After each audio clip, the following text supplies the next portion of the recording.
is ever a conflict Yeah, that can arise. Never. We can never say never. But they are wise enough to know that there shouldn't be anything between them. Hey guys, welcome back again to my YouTube channel. As always, stick around with me as we explore this video together. Don't forget to like, subscribe, and comment on this YouTube channel. Let's go. And I'm joined today with me by family. Let's go. And wife. We all know US and UK are close allies, and that US armed might is far greater than that of UK. But just for argument's sake, and to learn what sort of limitations waging warfare... Are you looking at the size of the US? The Britain is actually just an island. Really? Actually, most of the comments they say just a small island doing all of these big things. It's actually an island. Do you know, like, since the time I've been hearing about the Britain, I didn't even know that. Yeah, that's small. Yeah, very small. How did they colonize Africa? I've always known they are small. Like, how did they do colonization? It's not in their number. They have it up here. Yeah. Oh, damn. Across the ocean implies, this video will explore US invading the United Kingdom. So, with just the airplanes and ships left to count on, is an invasion over the Atlantic viable? Well, I'm guessing this is more like... Welcome to Binkov's HQ. You know, not many managed to invade Britain. Ones that did were the Vikings. And if you like Vikings, War of Clans might be the browser game you're looking for. Did you know that people playing Vikings today are more numerous than the total number of actual Vikings that ever lived? Join gamers from all around the world and use game's social features. The game comes highly recommended, completely free to play and features great graphics. Play on your own or join a clan, it's gonna be worth your time. I like to let others do the dirty work while I beef up my economy first. I actually thought and work with my allies to crush the enemy. The war between England and the Vikings. Fight like a Viking. And now, could US military successfully invade UK if it wanted to? Some rules will apply. US gets no overseas bases and all other countries are impassable. Distance from US to UK mainland is pretty big, especially when reaching London. Before trying to land any troops, the seas must first be clear of British ships, and Royal Air Force must be suppressed. US has a massive advantage when it comes to naval assets. Basically, all of its assets are made for oceans and could operate near UK if needed. I really feel like the UK is strong with their Royal Air Force, while the US with their naval system. Precisely. Yeah, I think that was what we saw yesterday. That was the comparison. The US naval is really mighty, while the UK Royal Air Force they actually used to invest a lot of money in their aircraft and all those $8 billion. B-29, B what. While the Americans would need to sail to and from Britain, taking weeks away from their actual presence, US Navy could pretty much do whatever it pleases near the UK. It's interesting to point out that most of US ships do not carry anti-ship missiles. US Navy prefers to use their carriers for such missions. British Royal Navy is to go down a similar route. Their Harpoon missiles are old and set to be retired soon. Not all ships have them. Only a minor part of the British fleet has modern air defense systems. Basically, the sea war would be fought above the sea and under it, but the British lacked anti-ship missiles for its aircraft. Furthermore, British Tornado aircraft ceased to train for the anti-ship missions almost 2 decades ago. Basically, if UK had to try and do air raids against US fleet, it would be down to 2 weapons, laser-guided bombs and short-range tactical missiles. Brimstone in particular might be the weapon of choice. While its warhead is tiny, Brimstone 2 has a decent range. Still, against dozens of potent destroyers designed to deal with many anti-ship missiles at once, it's unlikely UK could do much. British best bet would be their submarines. They're fairly modern. Theoretically, the British could use their ballistic missile subs as attack subs as well, and speed up the entry into service of another astute sub, while keeping one Trafalgar running a bit longer, rummaging for retired sailors to crew it. Still, the British would be far outnumbered. US submarine fleet dwarfs theirs. Given a bit less time on station and British home advantage when it comes to resupply, the balance of power may not be quite 6-1. Still, it's no question the British subs would get hunted down within months. Aerial anti-submarine platforms would also play a large role.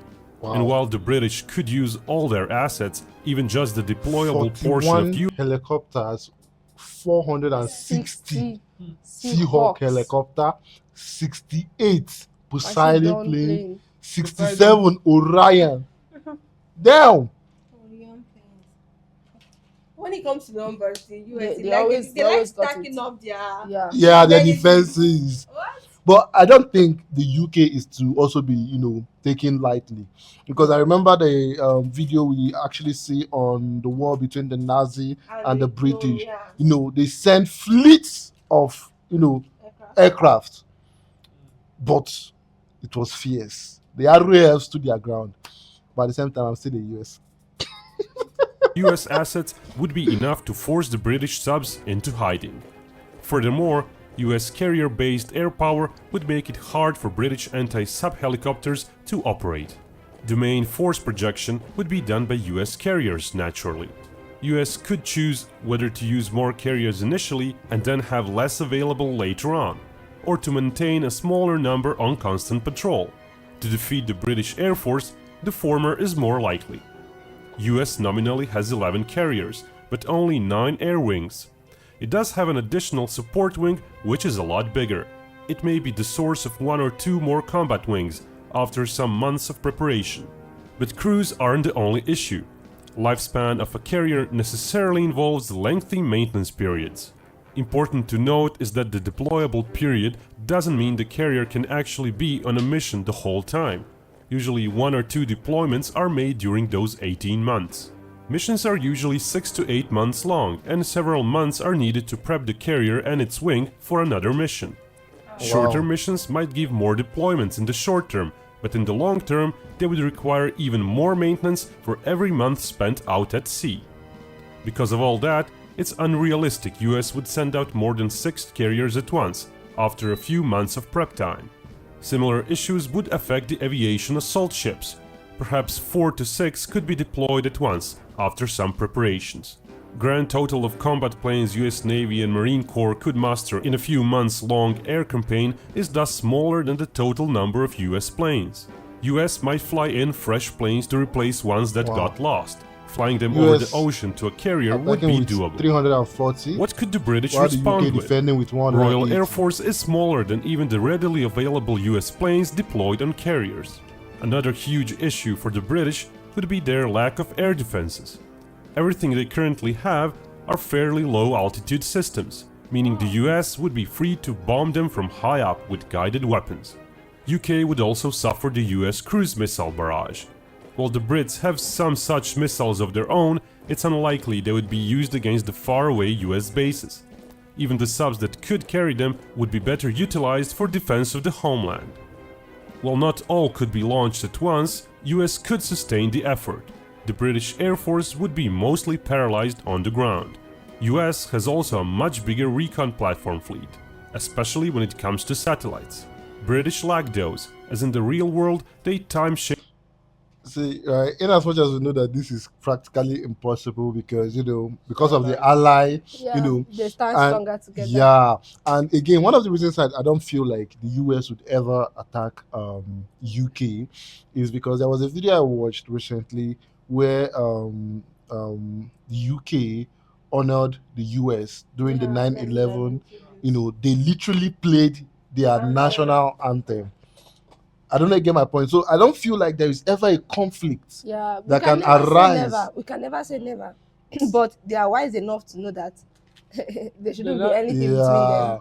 They're wise not to choose their enemy. Yeah. And yes should not be your enemy. Yeah. Precisely. And besides, they're like cousins. They're like brothers and sisters. That's why I said I don't think there is But anything. family fight. Yeah, but not like an all-out scale war like every other country have actually done. Yeah, might be a little bit misunderstanding. When diplomacy has been, everything will get solved. Okay. So Share some US spy satellites. US aircraft would be looking for targets as well.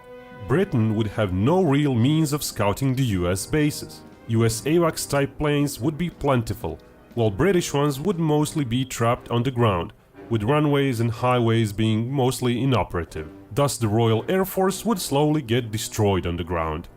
When they would be able to get some planes airborne, they still may not choose to engage the Americans, as it's likely US attack waves would be made of close to 100 planes with possibly as many fighters as Britain would muster per each local interception, or more. The best Britain could hope for would be a roughly equal kill ratio in the air. And when the losses on the ground are included, over months of a protracted bombing campaign, US would still be left with a sizable force. All this didn't even include the US Air Force. While the scenario requires it to use the bases inside the US, Britain could be reached. At first, bombers would be deploying cruise missiles, but later on they would be likely used for bombing missions. But could the Air Force tactical plane fleet help out as well? With very ample in-flight refueling, the answer is yes.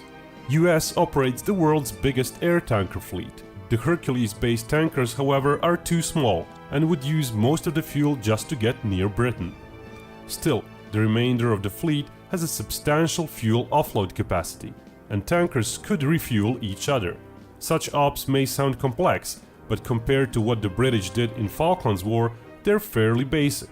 The British used a dozen tankers to refuel themselves repeatedly, keeping the bomber refueled throughout all of the route. Wow. While all of the tanker fleet would not be available due to maintenance, the rest could still offload significant fuel loads just outside Britain if needed.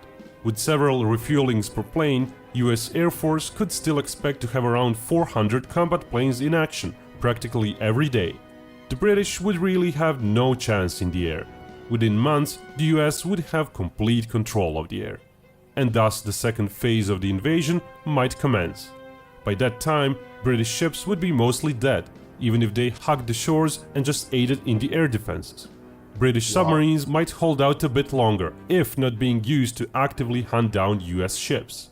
But even if British subs managed to kill 2 US vessels for each of their own, final result would be the end of the Royal Navy. So at around 6 months or so into the war, the landings would be mostly unopposed, except for the Royal Army defending the shores. 6 months would be enough for US to assemble pretty much all of their active and reserve assets. In addition to landing ships, US could count on numerous cargo assets of its Sea Lift Command and Reserve Fleet in case a port is secured. US Airborne could also help, with the numbers shown probably growing with newly trained paratroopers. Getting additional heavier equipment for them, however, would not be likely, given the time limit. US transport plane fleet is pretty big, and should be able to drop all the airborne troops within days. US could be looking at close to 30,000 troops during the first day, and close to 20,000 more the day after. Subsequent days would see fewer and fewer troops being added, and more supplies being brought in. The British would enjoy more soldiers than shown before. The reserve mentioned covers only the soldiers receiving some training periodically, and soldiers for whom some heavy equipment is stored. In an event of a total war, Britain would be using those 6 months to mobilize as many soldiers as possible. While they would be after 9 months, 1 million plus. I'm telling you. Well, okay, I want to check something, right? If you look at the SAS training, you see that I feel like, in as much as I support the US, I feel like they will have a very hard time, surpassing the SAS. Okay. I don't know if you get where I'm coming from. Yeah, because I've gone through a lot of brutal not training. a lot of brutal training. I feel like they have many of them like that. Yeah, experience. But when we talk about SAS, you're still talking about the Navy SEAL. That's the truth. That's the truth. That's the truth. That's the truth. That's the truth. Damn. It will be a very tough one. equipped with basically just rifles, and while their training would be less than adequate, they would still boost the overall numbers several times. Yet all those soldiers may not be enough, as UK has a problem of geography. Its landmass is just too large. Its coastline is very long. Even when taking just the western part of its coastline into account, the area to be defended is huge. And what about the islands? Perfect for US to take and entrench themselves at, before launching further landings from them. Most of those areas are sufficiently far away from the mainland that British artillery would not be much of a factor. And what about Northern Ireland? There are just too many places for US to concentrate its assault on. The British would not be able to move their forces around easily and protect those islands or the Northern Ireland. So the islands would fall one by one. Then either Northern Ireland would be taken or part of Great Britain would fall. Hard to traverse overland Scotland would be an obvious choice, though that would also slow down US breakthrough as well later on. Cornwall or Devon are also decent picks, as British defenders lack room to swoop down on the US beachhead from all directions, though such areas would likely be more heavily populated by British military to begin with. Once the US manages to secure ports and airfields and brings in US Army reinforcements, it would be basically game over for the British. US would build up its helicopter force on the areas it has taken, which is considerable. While the British have a fleet of their own to help quickly distribute its forces where needed, their numbers are small. Both sides would of course be losing many helicopters, British low-level air defenses and British to US fighter cover, which would continuously be flying over the important areas. The British would have only a small part of shown inventory of heavy weapons present at any one point the US attacks.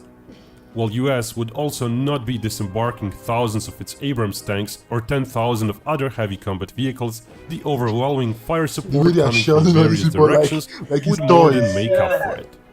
Fire support from the ships may come in form of MLR units firing from the ships rather than actual gun barrage.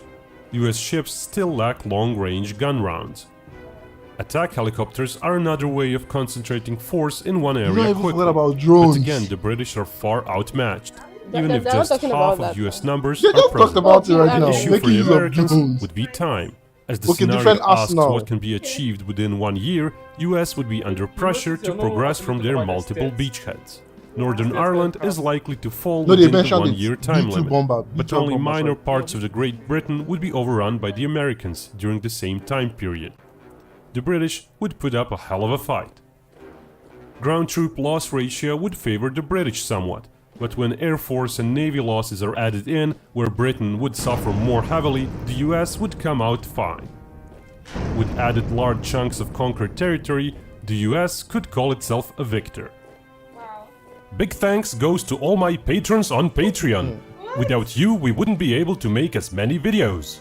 Do subscribe. Wow. That's I feel like they will be able to conquer them because of their number. I feel like they're And the just landscape of England. No, don't conclude like that. You know, I love the US very much, and in all my videos, if you check my channel, I would say I've always defended them and I've always stood by them and everything. But one thing I know about war, essentially, it's not always about the number. It's about the will of the people to fight. and sometimes the kind of ammunition, the kind of equipment you have actually have a lot to do too. But it seems like their number, it seems like they have number, but the equipment are powerful enough. Yeah. I think Britain needs to look more into their military equipment. Yeah, They need defenses. more of it. Mm. But I think the reason why they have not actually looked into it is, like I said, the relationship they have with NATO and the one they have with the US. Can't So just- they mostly rely. No, countries rely on their allies. allies. You understand? When they are in trouble, they can definitely call out their allies. But why do I feel come like to their aid. British might not even put all that they have in display? They might have something we Exactly. don't know about. Exactly. That's why I said the one of the reasons why I'm saying that it will be difficult is I watched a video where the Nazis sent hundreds of aircraft, and the RAF, they literally took down 1/10 of those aircraft, and no much damage was done to them. Yeah.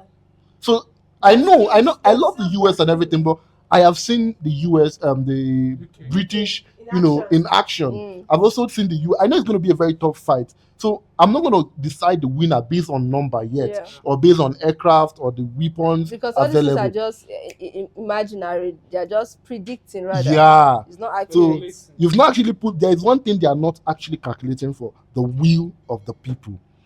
Do you But understand? if you're talking about the will of the people, the Americans, so they are willful people. Like they can fight to the end. No, Same you don't. thing You don't with get UK. But like, right when somebody's why- coming to why- take why your you home. fighting? Exactly. That's When the somebody's thing. coming to take your home, the fight is always different. That's why before every battle is the pep talk. Yeah. And this one, the question is like, why are you fighting? Are you taking? There is or no are you doubt. defending? there is no doubt that the US might come out on top. What I'm saying is that It will be a struggle. it will be a very strong battle.